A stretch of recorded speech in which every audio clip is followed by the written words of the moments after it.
Ongi etorriak Osasuntsu eta Pozik programara gaurkoan Maite Lazkano dugu gurekin erizaina eta elikadura orekatu bati buruz hitz egingo dugu. Maite Lazkano. Arratsaldeon. Elikadura orekatua. Barazkiak, frutak, proteina arinak, zereal integralak jatea, gero etxean sukaldatzea eta ultraprozesatuak edo azukreak ekidittea. Hori diote adituek, ez? Bai. Baina zeintzuk dira, ez, elikagai horiek, egunerokotasunean jan behar ditugun elikagai horiek? Bueno, adituek diotenez, eta nire ustez, beharrezkoak direnak egunerokotasunean izango ziren gehien bat, barazki eta fruta freskoak, eta zereal integralak, bai. Eta zereal integralak diogunean, zer da integrala? Integrala da zuntza edo fibra esaten dena, eta azkenean zuntzak egiten duena da digestioan lagundu, gero asetu sentsazioa ematen digu, eta gainera kolesterola eta azukrea odolean kontrolatzen du. Eta orduan, elikagai osasuntsua da, zuntza. Eta gero, azukrearen kontua, ultraprozesatuak ekiditzearena eta azukre gehigarriak ere ekiditzea, hain txarrak aldira horiek? Bueno, badaude azukre mota asko, baina azukre refinatuak direnak saiestu behar dira, gehien bat. Gero ja, beste azukre mota ez, baina gluzidoak direnak, horiek jan behar dira. Egunean. Eta baita igual obsesionatu gabe, ez? Behinka ere jatea ez da intxarra. Ez da ezen gertatzen. Eta noiz benka jatea izozki bat, edo Coca-Cola bat, ez bada egunero, ongi. Ez da ez gertatzen. Eta bidez, ze gomendio eman aldiogu pertsona bateri, hori, elikadura aldatu edo elikadura orekatuago bat nahi duen pertsona horreri? Nik uste, ez da logika komuna, nik adibez, esango nuke dela, egunean, 3 ordu potente egitea, izango zena, gosaria, bazkaria eta afaria, gero dagoela, amaiketakoa eta merienda, baina, 3 ordu fuerte egitea, eta gero, hidratatzea, esaten da, litro bat, 2 litro edatea egunean, eta gero, egunean, esan dudana, zereal integralak dira oso garrantzitsuak, gero proteina ere jan behar da, eta gero ere fruta eta barazki freskoa jatea.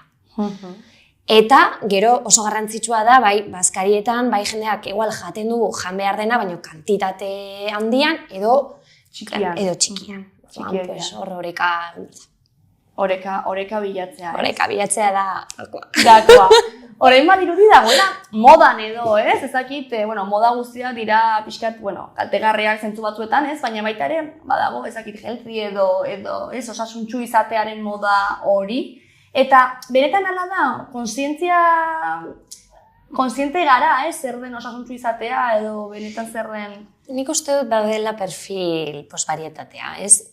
Badago jendea, nik uste dut gaudela gizarte batean non hori osasuntsu egotea oso garantzitsua den, baina jendeak nik uste dut sartzen dela pixkat estereotipoetan, ez un poco nola ikusten gaituzten fisikoki eta bar, eta orduan badago jendea jartzen dela oso atope horrekin, eta nik uste hori igual dela gehiegi. Baina izan behar dugula logika bat komuna gure elikadurarekin, osasuntsua eta hori egunerokotasunean ondo jan behar dugula. Hori gure osasunerako beharrezkoa da eta ere gu horrela bizi behar garelako. Jaten dugunaz, sortzen gara, hori da. Gu gara jaten duguna. Hori da. Baina baita ere, fisikoki edo kanpokoari hainbeste erreparatu hori da. Eta oreka mantenduz esan dugu, Eta oreka hor dago gakoa. Mila esker, Maite, hori izan da gure gaurko atala, eta asko ikasi dugu gaur.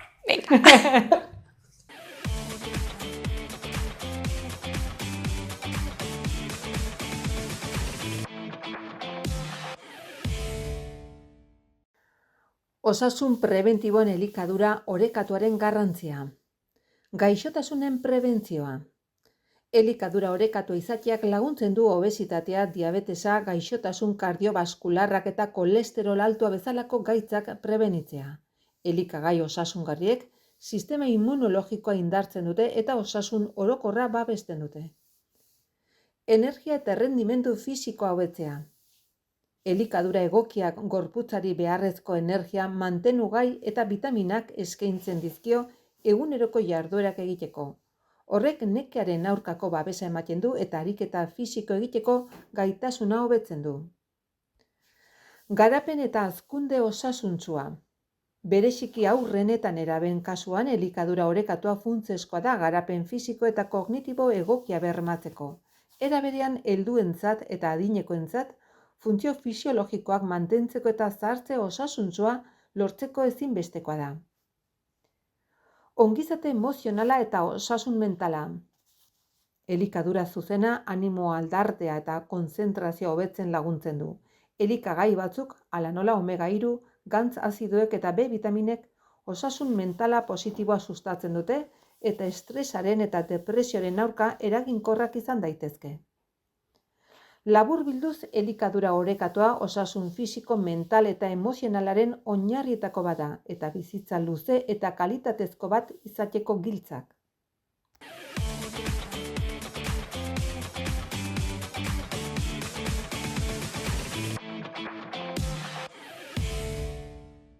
Bueno, gaurkoan dieta orekatuaren garrantziari buruz hitz egingo dut. Alde batetik, erran elikagai askotarikoak hartzea oso garrantzitsua dela, ze ez dago elikagai bakar bat gure gorputzak behar dituen behar guztiak, mantenugai guztiak dituena. Orduan, barazkiak, frutak, frutu lehorrak, lekaleak, haragiak, arrautzak, arrainak, denetarik egotea gure plateretan denetarik egotea komenigarria da. Proteina, karbohidrato eta gantz osasuntsuen arteko oreka bilatu behar dugu. Proteina iturri onak dira arrautzak, haragiak, lekaleak eta arraina. Karbohidratu osasuntsuak aukeratu behar ditugu, integralak batez ere, ogi integrala eta patata bezala. Eta gantzei dagokienez, oliba olioa, aguakatea eta frutu lehorrak izango litzateke iturri egokia. Ultraprozesatuak saihestu behar ditugu, gehiegizko azukrea ere saihestu behar dugu, eta gantz kantitatea handiak eta gantz kaltegarriak ere saiatu behar gara ez hartzen ultraprozesatu hauek dituzten gaiak dira. Egokiagoa izango litzateke, etxean prestatutako torduak egitea, tokiko eta sasoiko produktuak, eta ahalik eta osagai gutxien dituzten produktuak aukeratzea. Azken finean, elikadura bizitza kalitatea eta eguneroko ongizatea baldintzatzen duen zerbait da.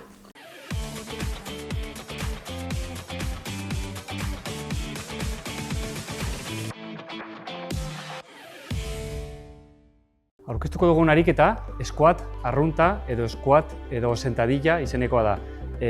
Oraingoan ingo dugu barrarekin.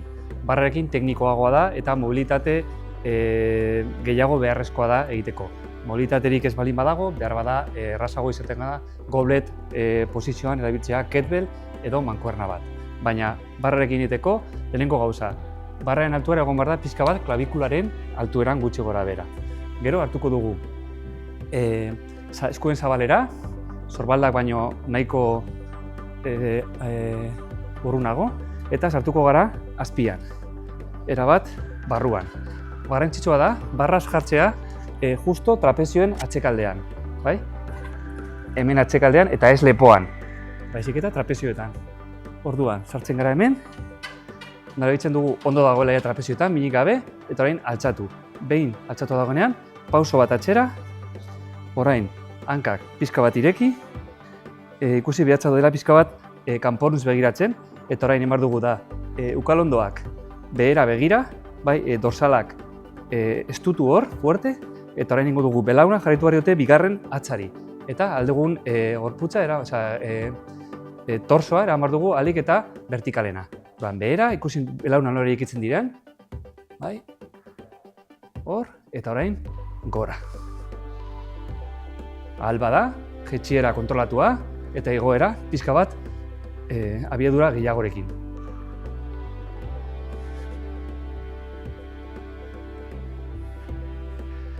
Ariketa hau, normalean, erabiltzen da basikoen barruan sartuko genuke, gihar asko lantzen duelako, batez ere hanketako giharrak, bai ipurdia,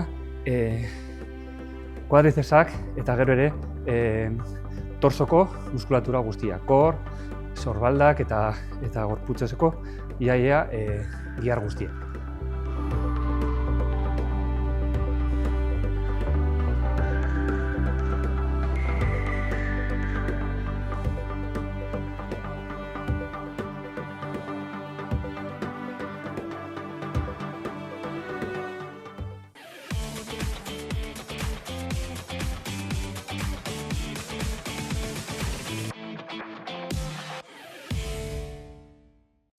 Lehenik eta behin egingo dugu iskiotibialen ariketa automasajea pilotarekin eta horretarako jakin behar dugu iskiotibialak non daude.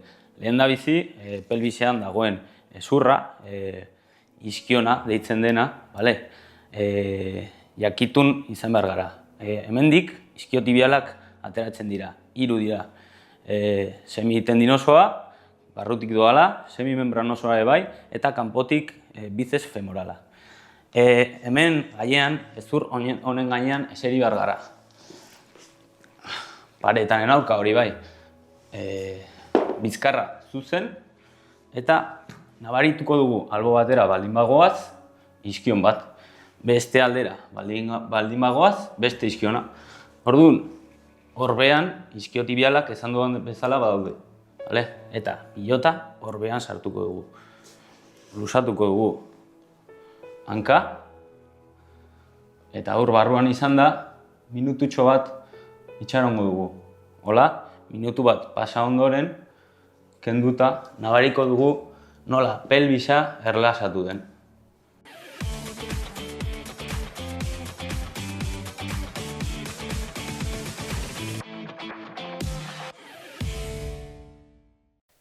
Sakon arnastearen kontua asko zabaldu da azken garai honetan batez ere teknika berriekin, mindfulnessa, yoga eta bar, ez?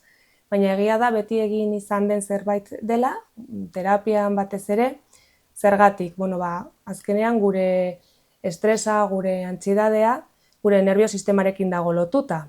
Arnasketak zer egiten du? Gure sistema autonomoan deitzen dena ez, eragiten du zuzenean.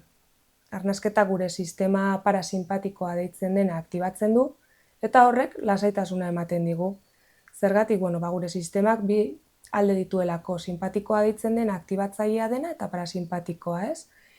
Horrek konpentsatzen du aktibazio hori. Gehiegi aktibatzen bagara, arnasketa bitartez, sakon hartuaz, lasaitu egingo gara modu natural batean gainera, inolako kosturik gabe edozein tokitan egin daitekelako. Gainera, gaur egun dauzkagun baliabideekin arnasketa lantzeko erramienta pila ditugu, ez? Batez ere telefono bitartez edo ordenagailuan dauzkagun aplikazioekin landu aldugu arnasketa sakona bai txikiendako, helduendako eta baita zahartzaroan ere askotan ahaztuta daukagun gizarte parte bat delako, ez? Eta jarraipen horiek jarraituz oso erraza da edozein pertsonarendako arnasten ikastea. Hori ez dugu ikasten, normalean gure bizitzan inork ez digu erakutsi. Eta azkenean ikasten baldin badugu, nola arnasten den sakonki sudurretik, nola mantendu gure gorputzean, zenbat denbora izan behar dugun oxigenoa barnean, eta gure bizi kalitatea asko hobetu daiteke. Motelago hitz egingo dugu, motelago ibiliko gara, eta horrelako beste elementuak batzen baldin baditugu, gure gorputza askoz ere erlasatuagoa eta hobe egongo da, seguro. Eta bukatzeko, arnasketak harremana handia dauka loarekin, noski. Saiatzen baldin bagara lasai arnasten, errazago lokartuko gara eta lasaitasun handiagoaz, orduan atsedena askoz hobea izango da. Eta hurrengo gunean, energia gehiagorekin esnatuko gara.